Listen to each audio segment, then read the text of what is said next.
त्यसमा जुम गर्नु यो पुरानो सिपमा हान्ने रिभ्स मात्र बाँकी रहेछ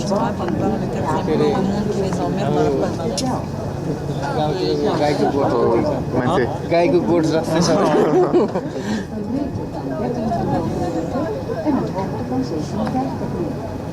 कति रे कति मारे 18th सेन्चुरीको रहेछ होइन 13 मिटर लामो अनि 7.5 मिटर लामो रहेछ 18th सेन्चुरीको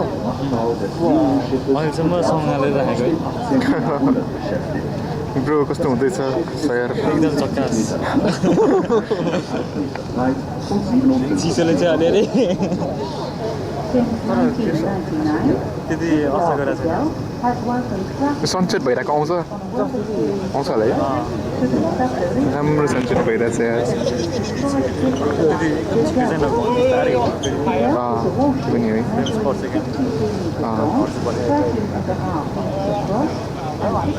हल्का जुम गरेर पर परेको नि खिच्नु त्यही जुम गरेर des artisans ont agrandi par ici dans le cadre d'un projet professionnel à la construction de la réplique de Delve, un navire du XVIIIe siècle. De Delve, ce bateau de guerre surnommé en néerlandais Sluitschip.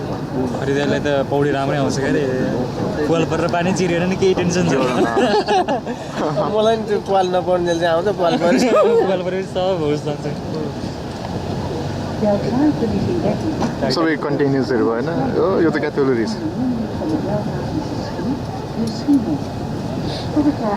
यसको दाम लगभग हामी पुग्नेछ नि त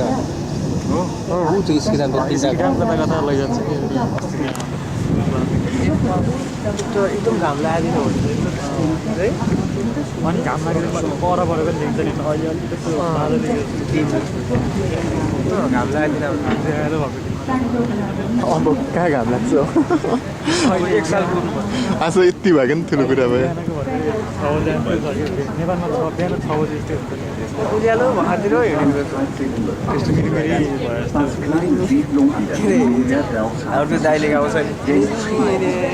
सबै